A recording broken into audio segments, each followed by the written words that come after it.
Ya, Anda kembali bersama kami. Kita masih membahas mengenai terkait dengan temuan-temuan ini nih, Mas Emerson. Emerson, ini kalau Anda mengatakan hampir 90% memang ini dinyatakan kurang layak atau tidak kredibel untuk terkait dengan calon hakim ad hoc tipikor ini. Nah, ini sebenarnya juga banyak masyarakat pun akhirnya bertanya-tanya di sini. Ini sebenarnya kapan mungkin dibukanya, kriterianya seperti apa, terus proses seleksinya bagaimana? Ini apa kurang informasi, apa kurang transparansi, atau seperti apa sebenarnya? Ya, ini juga kritik kita ke Mahkamah Agung ya, sebagai pelaksana seleksi ini, karena memang prosesnya dianggap tidak transparan dan juga tidak akuntabel ya. Tidak transparan ini dalam artian begini, kita sendiri baru tahu ujuk-ujuknya Mahkamah Agung meminta ICW dan koalisi untuk membantu melakukan penelusuran rekam jejak gitu. Dan itu sudah fase 58 orang gitu.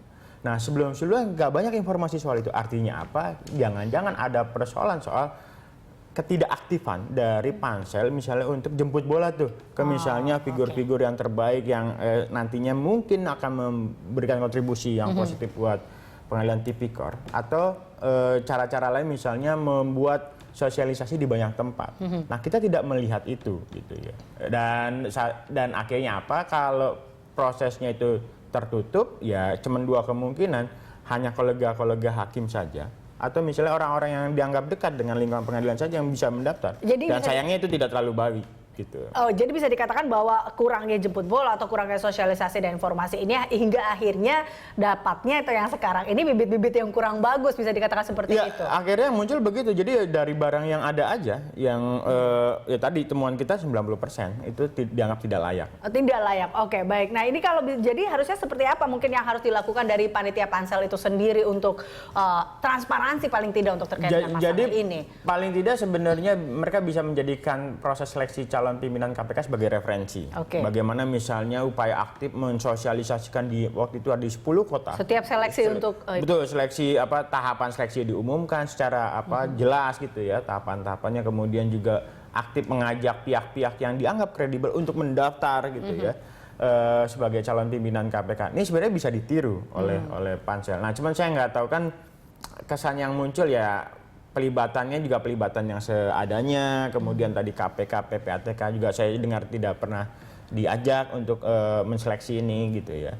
Oke, baik. Mas Emerson, ini tadi juga terkait dengan independensi ya. Anda mengatakan juga di sini masih ada yang hakim yang aktif dalam calon hakim yang masih aktif dalam politik ini ya, partai politik. Nah, ini orang pun bertanya, memang salahnya di mana? Apakah ini mungkin kalau masih tergabung dalam partai politik ada kemungkinan dia masih akan menggunakan atau terjerumus dalam korupsi? Jadi salah satu isu besarnya adalah soal independensi. Independensi ini menjadi penting, kenapa? Karena dari pengamatan ICW saja, di kasus korupsi yang ditangani KPK ada sekitar 82 kader partai politik yang dijerat dalam kasus korupsi. Itu hanya dari mereka yang anggota DPRD dan DPD plus juga DPR RI. Di luar itu dari catatan Kemendagri ada sekitar 2.000-an lebih kasus korupsi yang melibatkan anggota DPRD. Artinya apa? Kalau kasus ini ditangani oleh hakim ad hoc yang punya latar belakang politik, kita agak khawatir terjadi bias kepentingan atau konflik kepentingan tuh. Jadi karena dia kolega, hukumannya kalau tidak ringan ya dibebaskan.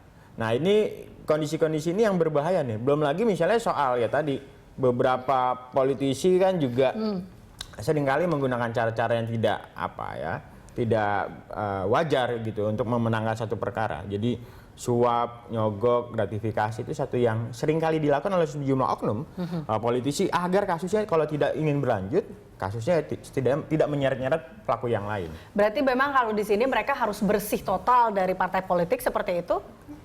Paling tidak sebenarnya kalaupun dia pernah menjabat sebagai kader partai politik ada jeda barangkali 5 tahun atau lebih gitu ya, bahwa biar dia terhindar dari proses-proses yang berarti kan mengganggu. kriteria inilah yang bisa dikatakan agak sedikit mungkin bukan tidak diperhitungkan, tapi di sini ada yang dilihat bahwa dari 58 calon hakim ini ada yang kurang jabatannya tidak sesuai dengan kriteria ataupun tidak sesuai dengan syarat-syarat yang dilakukan. Itu juga menjadi salah satu temuan dari ICW.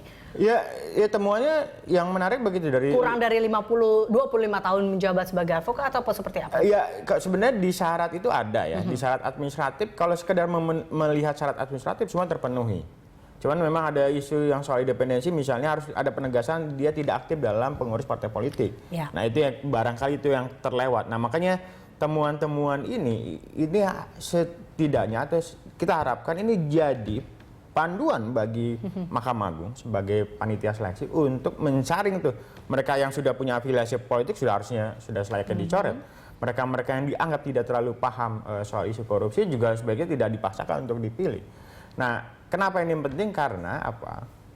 Proses selanjutnya pasca ini adalah soal pelatihan isu korupsi gitu, yang jangka waktu 3 bulan. Memang ada persoalan yang cukup serius di Pengadilan Tipikor ya, soal komposisi hakim yang ad hoc dan karir itu seringkali tidak seimbang. Betul. Kemudian penempatan Pengadilan Tipikor di 33 provinsi yang itu tunggal ya. Jadi semua kasus korupsi yang ditangani Kejaksaan, Polisian dan juga KPK itu masuk ke Pengadilan Tipikor. Mau 5 juta, 10 juta, apa 50 miliar itu sama gitu ya.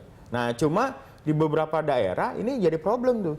Pertama kekurangan hakim, kemudian yang kedua ternyata ongkosnya lebih tinggi ketika mengadili perkara itu di ibu kota provinsi, karena satu-satunya hanya ada di ibu kota provinsi. Dan seharusnya kekurangan hakim ini tidak menjadi salah satu alasan di mana penerimaan calon hakim ini dipaksakan. Betul. Jadi ini juga jadi muncul keluhan di Pengadilan Tipikor Jakarta setidaknya. Dia bilang bahwa seringkali persidangan ini tertunda karena apa? Jumlah hakim ad hocnya itu kurang gitu ya. Nah, cuma yang juga kita perlu ingatkan, jangan sampai dengan alasan kekurangan hakim ini memaksakan orang-orang yang tidak kredibel, orang yang tidak paham, atau orang-orang yang cuma hanya diam melihat dan kemudian ikut berdiskusi tanpa tahu substansinya gitu ya. Jadi poin pertama yang juga harus diingatkan adalah kita ingin menyelamatkan institusi Pengadilan Tipikor dari penempatan orang-orang yang juga tidak benar gitu ya. Korupsi sebagai kejahatan luar biasa harusnya ditangani orang-orang yang luar biasa, bukan orang-orang yang biasa-biasa aja gitu ya. Orang-orang yang biasa-biasa aja yang mencoba untuk menjadi luar biasa. Jadi luar biasa. Oke, Mas Emerson, kita akan lanjutkan perbincangan ini masih terkait langkah kedepannya apa yang akan dilakukan ICW, dan mungkin ada kan tanggapan dari MA terkait dengan apa yang sudah dilakukan ICW sejauh ini. Kami akan kembali pemirsa sesaat lagi.